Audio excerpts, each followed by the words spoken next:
안녕하세요, 성도 여러분. 오늘은 전도서 8장 9절에서 17절의 본문으로 이해할 수 없는 상황을 허락하신 이유라는 제목으로 하나님 말씀 증거하겠습니다.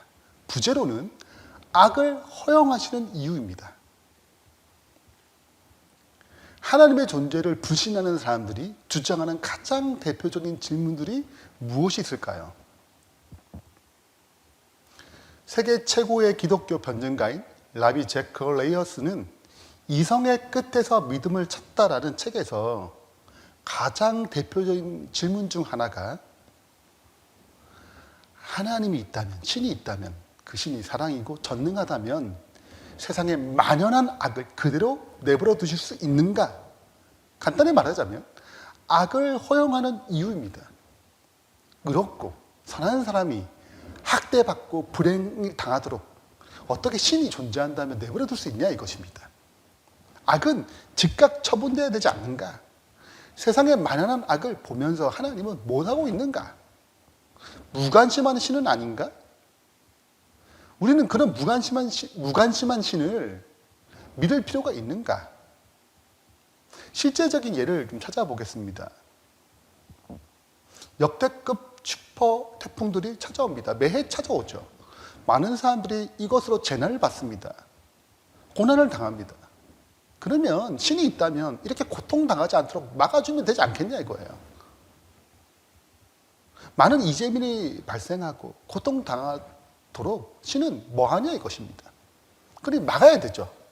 신이 정말 존재한다면. 2001년에 일어난 9.11 테러, 세계에서 엄청난 충격을 준 사건입니다. 지금도 여전히 테러로 많은 사람들이 고통받습니다. 하나님의 계시다면 이 일이 일어나기 전에 막아야 되지 않는가? 이런 질문이 많이 생겼습니다. 세상 일어나는 수많은 학대들이 있습니다. 하나님이 짠하시고 나타나서 딱 때릴 때 딱 막으면 되지 않겠어요? 러시아의 공격으로 시작된 러시아 우크라이나 전쟁, 이러한 전쟁이 일어나기 전 하나님이 좀 러시아가 공격하지 않도록 막으면 좋지 않겠습니까? 수만 명이 사망하고 전쟁 때문에 고통당하는 사람들이 너무나 많이 생겼습니다. 하나님께서는 뭘 하고 계십니까? 정말 계신가요? 전도서 8장에서도 이러한 악의 허용의 문제를 다루고 있습니다. 내가 이 모든 것을 보고 해 아래에서 행하는 모든 일을 마음에 두고 살핀 즉 사람이 사람을 주장하여 권력을 행하는 것입니다. 해롭게 하는 때가 있도다. 권력자가 권력이 없는 자들에게, 힘 있는 자가 힘 없는 자에게 자기 욕심대로 행하는 것입니다. 작게는 학대가 될 수 있겠고 크게는 이 강대국이 약소국을 공격하는 것이죠. 전쟁입니다. 그러면 많은 사람들이 고통을 당하는 것입니다. 이런 고난들, 이런 악행들은 언제쯤 끝날까요? 10절에 이렇게 얘기합니다. 그런 후에 내가 본즉 악인들은 장사 지낸 바 되어 거룩한 곳을 떠나 그들이 그렇게 행한 성읍 안에서 잊어버린 바 되었으니 이것도 헛되도다. 즉 악인이 그렇게 악을 행해가지고 죽어요. 그 악행은 결국 죽음으로 끝을 맺습니다. 그런데 악한 자들의 행포가 지속되는 이유가 무엇 때문일까요? 전도자는 그 이유를 이어서 설명합니다. 악한 일에 관한 징벌이 속히 시행되지 아니하므로, 이게 굉장히 중요한 말입니다. 악한 일을 하는데 그 일에 대한 징벌, 심판이 속히 실행되지 아니하므로 인생들이 악을 행하는데 마음이 담대하도다. 금방 심판받았으면 죽겠네, 큰일 나겠네 해서 이 악을 행하지 않을 텐데 이 심판이 실행되지 않으니까 자꾸 악을 행하는 것입니다. 악의 허용의 결과로 악이 만연해졌다고 얘기하는 것입니다. 그래서 12절에는 죄인이 100번이나 악을 행하고도 장수하는 거예요. 빨리 죽어야 되는데 한두 번이면 막 죽어야 되는데 그렇지 않다는 것입니다. 그렇다면 의문이 생기죠. 악에 대한 심판이 지체되어 악이 편만해지고 악이 잘되게 보이는 이런 이 땅의 해 아래 이 현상들은 원래 하나님의 뜻인가 이거예요. 하나님 그것을 원하는 것인가? 전도자는 그렇지 않다고 이어서 설명합니다.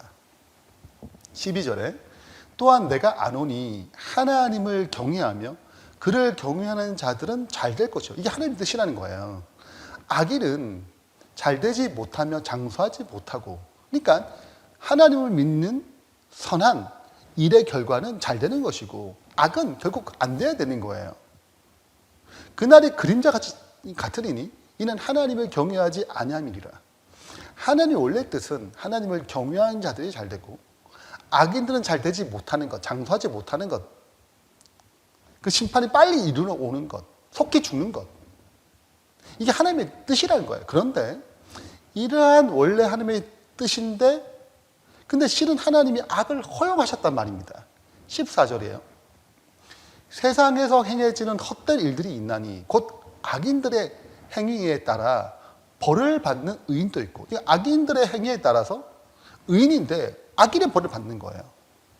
의인들의 행위에 따라 상을 받는 악인도 있어요. 악한 사람인데 의인처럼 취급받고 의인의 상을 받는다는 것입니다. 이게 얼마나 헛된 거예요. 악을 심판하는 대신 의인이 악인처럼 심판받는 경우가 생기는 것입니다. 악인이 잘 되고 의인이 잘 안 되는 것이죠. 왜 하나님께서는 하나님을 경외하는 자에게 복이 가지 않고 악을 행하는 자에게 복이 가도록 허용하셨냐 이거예요.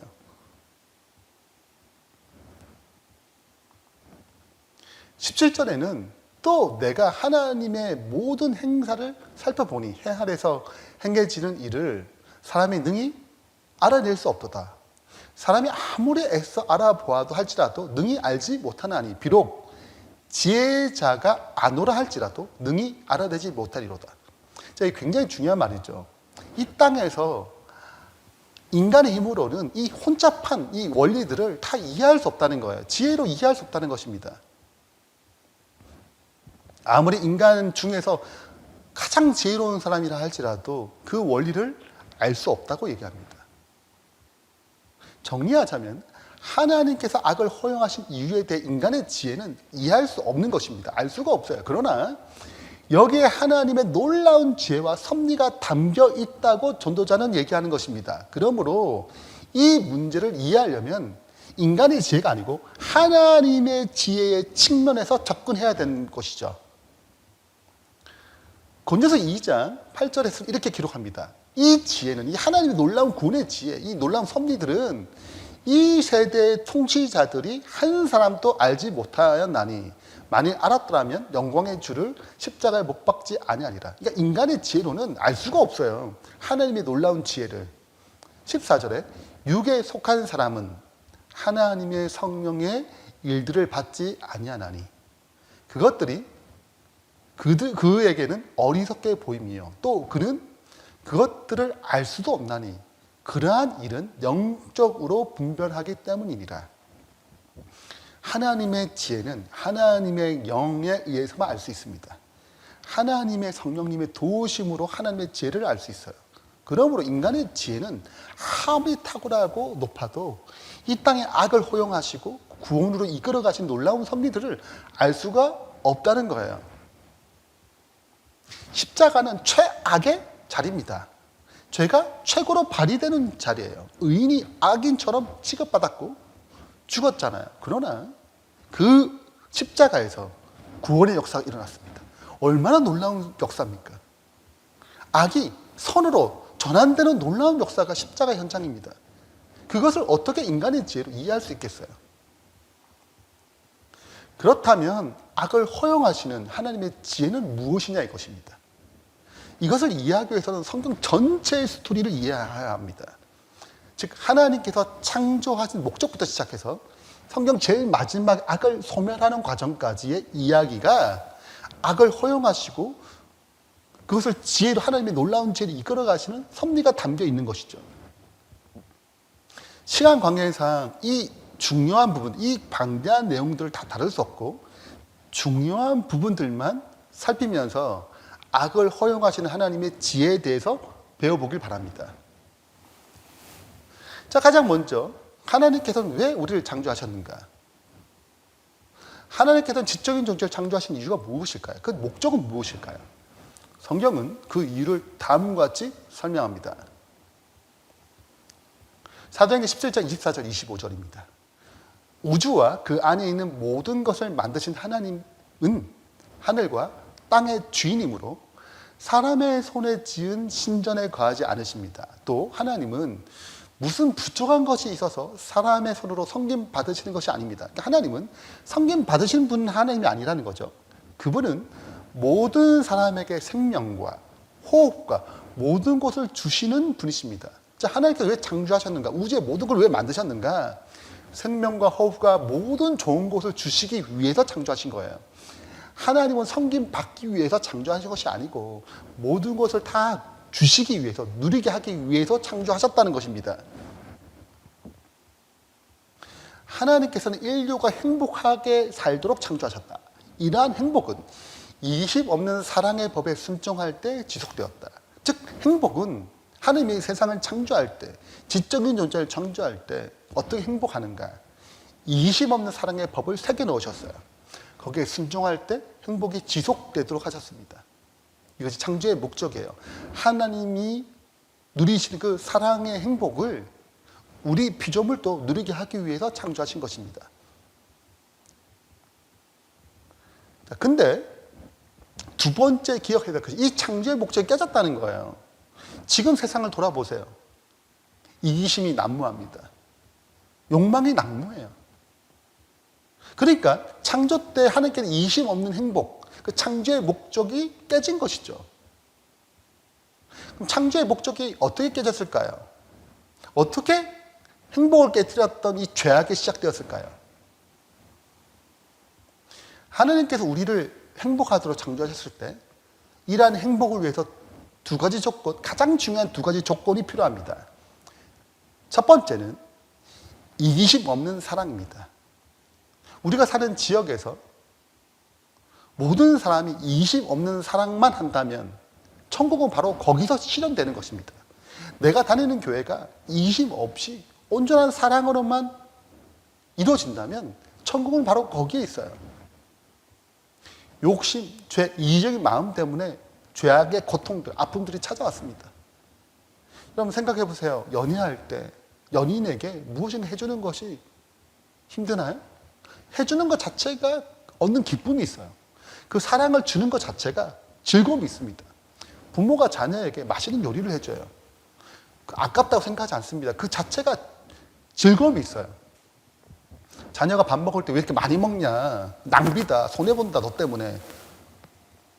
정상적인 부모라면 절대 그렇게 하지 않습니다. 자녀가 잘 먹는 것, 그 자체가 즐겁고 기쁜 일이에요. 이것이 부모의 마음입니다. 이기심 없는 사랑이 이루어질 때 실은 거기에 행복이 넘치는 것이죠. 행복의 두 번째 조건이 무엇이냐면 선택의 자유, 자유의지입니다. 이것은 강제가 아닌 자발적인 마음을 줍니다. 그래서 이것이 없으면, 이 자유의지가 없다면, 선택의 자유가 없으면 로봇일 뿐이에요. 시킨 대로, 입력된 대로 행하는 것입니다. 그러므로 참된 행복, 자발적인, 자원하는 행복을 누릴 수 없어요. 사랑의 프로그램으로 되어 있을 뿐, 자원하는 마음, 선택의 자유가 주어져야지만이 진짜 하나님께 원하시는 창조의 목적, 행복을 누릴 수 있는 것입니다. 그런데 선택의 자유를 주게 되면 죄, 악을 선택할 자유가 나타납니다. 가능성이 생겨나요. 사랑하지 않을 가능성이 생기고 하나님을 거절할 가능성이 생기는 것입니다. 그러나 선택의 자유를 주지 않으면 죄가 절대 나타나지 않습니다. 악이 나타나지 않아요. 악을 허용하지 않습니다. 창조의 목적에는 사랑함으로 행복하게 되기를 바라는 것이 창조의 목적인데 선택의 자유를 주지 아니하면 행복하지 않게 됩니다. 그러므로 하나님께서는 창조할 때 선택의 자유를 주셔야 했어요. 선택의 자유를 주게 되면 문제가 발생합니다. 어떤 문제가 발생하나요?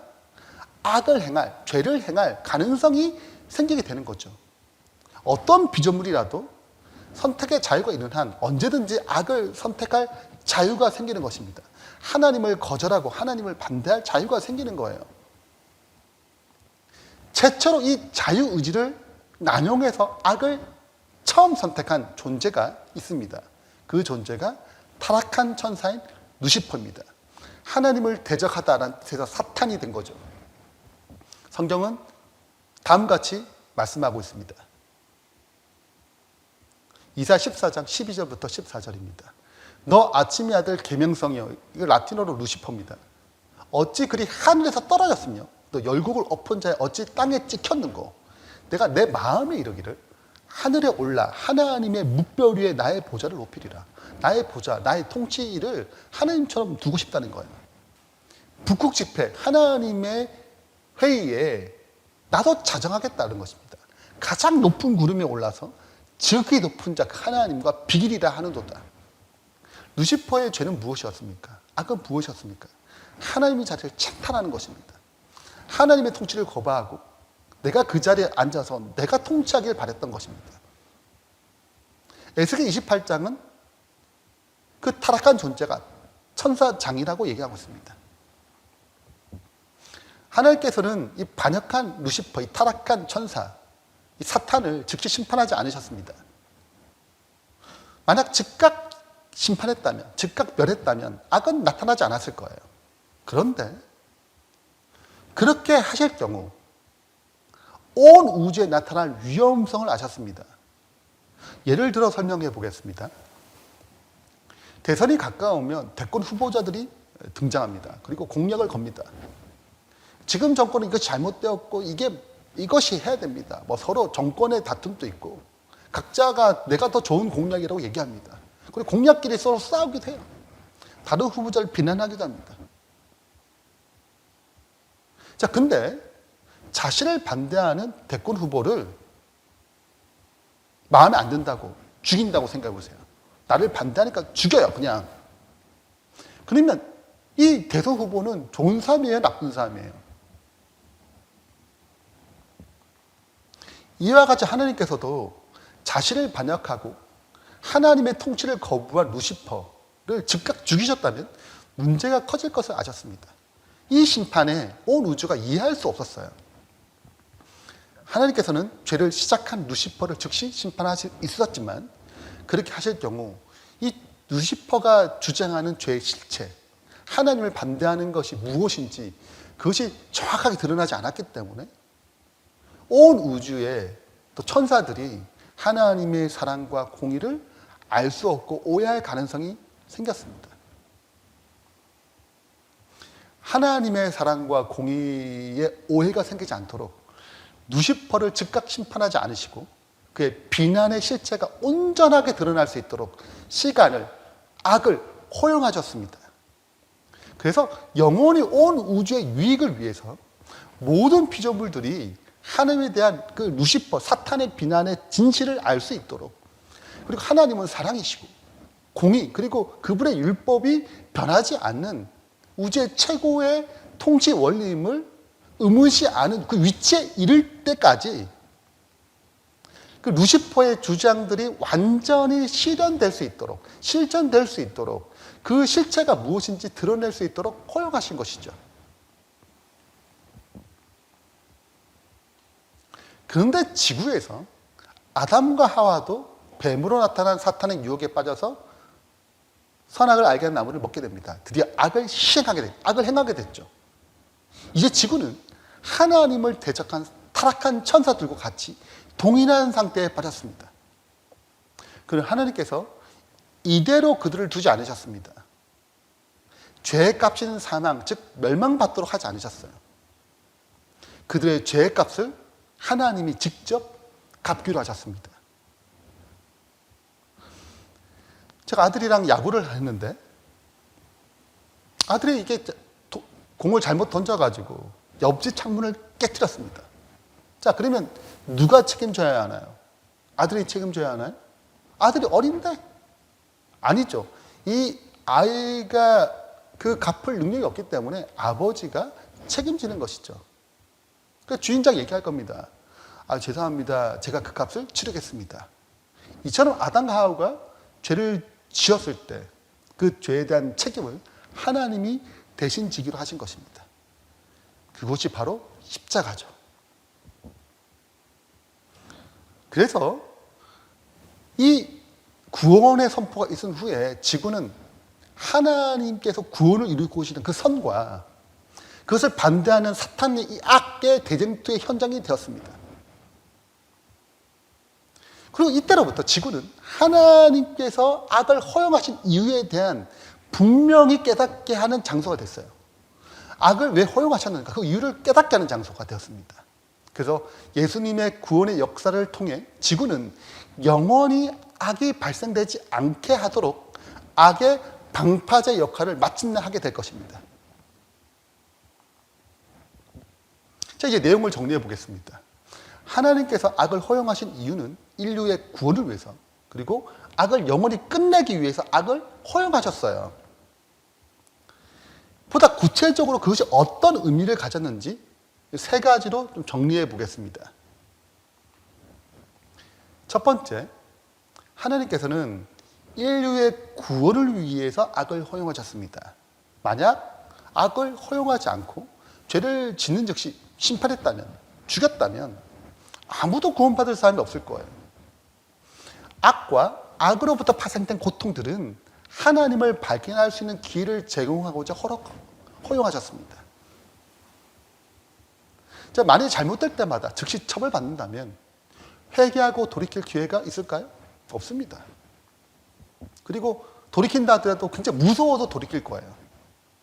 그래서 하나님은 때때로 악하고 고통스러운 일을 통해서 우리가 하나님께 돌이킬 수 있는 기회를 주십니다. 인간에게 고통이 없다면 대부분의 경우 하나님이 잘 찾지 않습니다. 어려움이 있고 고난을 통해서 내가 가졌던 그 높은 마음들이 깨지고 마음이 낮아지고 그러면 하나님을 찾게 되는 것입니다. 그 많은 경우에 이런 고난을 통해서, 고통을 통해서 하나님을 발견하게 되는 것이죠. 탕자의 비유에서도 집 나간 탕자가 돈 많이 가지고 아버지께 떠났죠. 근데 어떤 계기로 아버지께 다시 돌아오게 됩니까? 누가복음 15장 14절 16절에는 이렇게 기록합니다. 다 없앤 후에, 돈이 다 탕진한 후에 그 나라에 크게 흉년이 들었어요. 그가 비로소 궁핍한지라 가난해졌습니다. 그리고 돼지 지엄을 열매로 배를 채우고 하되 주는 자가 없어요. 가난해지고 또 가난해졌습니다. 그제서야 아버지 집이 생각났습니다. 아버지 집의 종들은 종이라도 잘 먹고 잘 살 수 있는데 나는 이렇게 굶주려 죽겠구나. 그리고 아버지께로 돌아가기를 결심합니다. 종이 되어도 좋사오니 아들 집을 다 버리겠다는 거예요. 고통과 역경이 아버지께로 돌아가게 하고자 만들었습니다. 회개하는 마음이 들게 만들었어요. 구원받는 계기가 되도록 했습니다. 이것이 하나님께서 악을, 고통을 허락하시는 이유입니다. 두 번째는 신앙과 인격의 성숙을 위해서 하나님께서 악을 허용하세요. 다만 이뿐 아니라 우리가 환난 중에도 즐거워하나니, 그 고통 중에 즐거워한다는 거예요. 그 고통이, 그 환난이, 어려움이 인내가 연단이 소망을 이루는 줄 알기 때문이라고 얘기합니다. 로마서 5장 3절 4절이죠. 환난이 마침내 하나님의 신앙에 대한 어떤 소망을 이루어지게 한다는 것입니다. 걸음마를 배우는 어린아이가 있다고 생각해 보세요. 넘어질 때마다 부모가 막 가가 잡아주고 매번 일으켜 세워준다면 아이가 정말 걸을 수 있을까요? 어려울 것입니다. 마찬가지로 하나님께서 악을 허용함으로써 우리의 신앙을 성숙하게 만드세요. 욥을 생각해 보세요. 욥기 1장에 욥은 가장 하나님을 경외했던 사람이었습니다. 그러나 사탄이 그 역사에 참여하게 되고 욥의 가졌던 모든 재산과 자녀들이 다 죽고 맙니다. 하나님께서 악을 허용하신 거죠. 이 과정을 통해 하나님은 욥의 믿음을 온 우주 앞에 증명하십니다. 그리고 욥을 더 성숙한 그리스도인으로 성장시키십니다. 그래서 욥이 마침내 이렇게 고백하죠. 욥기 42장 5절 6절에 내가 죽게 대하여 귀로만 들었는데, 전에는 귀로 듣는 수준의 신앙이었는데 이제는 눈으로 주를 보는 신앙으로 성숙해진 것입니다. 그러므로 내가 스스로 거두어드리고 티끌과 죄 가운데 회개하나이다. 마지막으로 영원히 악을 선택하지 않도록, 영원히 악을 제거하기 위하여 악을 허용하십니다. 우리의 행복을 위해서 하나님께서는 악이 나타날 가능성을 아심에도 불구하고 자유의지를 주셨습니다. 악을 허용할 수밖에 없었지만 무한한 지혜로우신 하나님께서는 이 일을 통해 다시는 악을 선택하지 않도록 역사하실 것입니다. 전도서 8장 11절에는 이것을 이렇게 기록하고 있습니다. 악한 일에 관한 징벌이 속히 시행되지 아니하므로 인생들이 악을 행하는데 마음이 담대하도다. 악이 얼마나 불행하게 만드는지, 그 열매가 무엇인지 그 무르익을 때까지 악을 허용할 때가 많으십니다. 그래서 악이 왜 없어져야 하는지, 하나님의 뜻을 거절한 것이 그 작은 것이라도 어떤 무서운 것을 가져오는지. 아담과 하와가 그냥 선악과를 먹었어요. 근데 그 남의 것을 그냥 탐한 거잖아요. 그 남의 것을 먹었어요. 먹지 말라고 먹었단 말이죠. 그 선악과를 하나 먹은 거 가지고 그 다음 세대에 가인 첫째 아들이 동생 아벨을 죽입니다. 악은 작게 시작한 거지만 점점 그 파괴성이 커지는 것입니다. 그 작은 것도 무서운 것을 깨닫게 하시는 것입니다. 동시에 예수 그리스도를 통해 하나님의 사랑이 어떠한 사랑인지 온 우주에 드러나게 하셨어요. 지구에서 일어나는 죄의 역사, 구원의 역사를 통해 온 우주가 사탄의 주장한 본질, 즉 악이 무엇인지 알게 되고 하나님의 무한한 사랑을 알게 되면서 다시는 악을 선택하지 않도록, 다시는 악이 들어오지 않도록 역사가 이루어질 것입니다.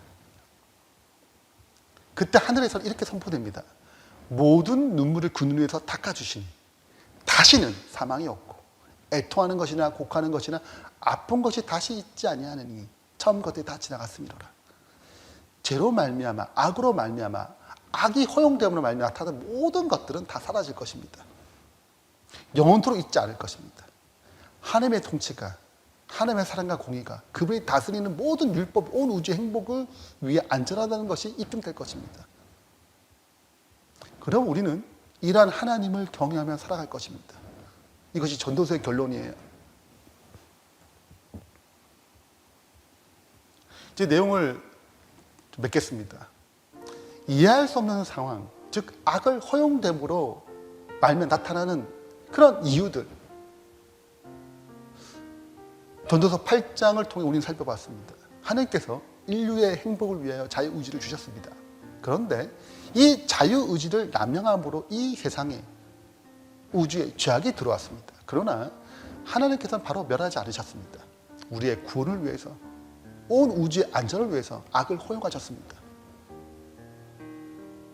그리고 우리가 받아야 할 심판을 대신 예수님께서 대신 받으셨습니다. 즉각 심판했다면 어쩌면 아무도 구원받지 못했을 거예요. 그것이 악을 허용한 이유입니다. 두 번째는 우리의 신앙과 인격을 위해, 성숙을 위해서 악을 허용하셨습니다.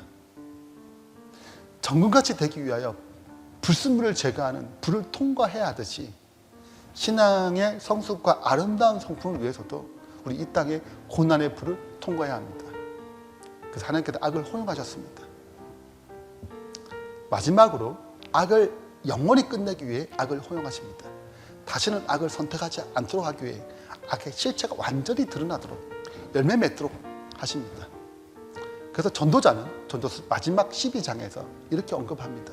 일의 결국을 다 들었으니 그러므로 하나님을 경외하고 그의 명령을 지킬지어다. 하나님께서 선악간에 심판하실 것이라고 얘기합니다. 이 시대 악이 만연한 시대입니다. 여전히 부조리한 시대예요. 그러나 오늘 말씀을 기억하시고 하나님의 지혜를 받아서 하나님께 여전히 구원을 이끌어 가신 주님을 경외하며 속히 오실 주님의 재림을 기다리는 지혜롭고 신실한 백성 되길 바라면서 말씀 마치겠습니다. 기도하겠습니다. 하늘 계신 하나님 아버지, 이 세상에 죄악이 허용하신 이유는 우리의 구원을 위해서, 영원토록 다시는 죄가 나타나지 않게 하기 위해서 이 일을 놀라운 지혜 가운데 허락하셨습니다. 이 땅에 여전히 부조리가 가득하고 의의가 인정받지 못하고 오히려 악이 인정받는 때가 참 많습니다. 그럼에 불구하고 마침 하나님께서는 이 모든 과정을 통하여 선을 선되게 하시고 악을 악되게 하셔서 마침내 올바른 심판을 하실 것입니다. 그때까지 주님을 경외하게 해주시고 이 혼탁한 세상 가운데 주님을 놓치지 않게 해주시고 그 고통과 악의 허용이 나의 구원과 성숙을 이끌어가는 중요한 기회임을 깨닫고 담대히 주님 의지하는 충성스러운 백성 될 수 있도록 도와주시옵소서. 예수 그리스도 이름으로 축원하며 기도합니다. 아멘.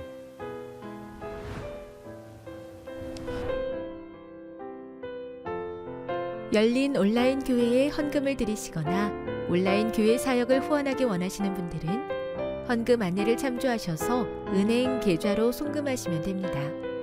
미주에 계신 분들은 어드벤티스트 기빙 웹사이트를 이용해서 헌금을 보내주시면 됩니다. 자세한 헌금 안내는 열린 온라인 교회 홈페이지를 참조하시거나 유튜브 영상 밑에 있는 자세한 설명을 참조하시면 됩니다. 예배에 참석해주신 여러분께 진심으로 감사드립니다.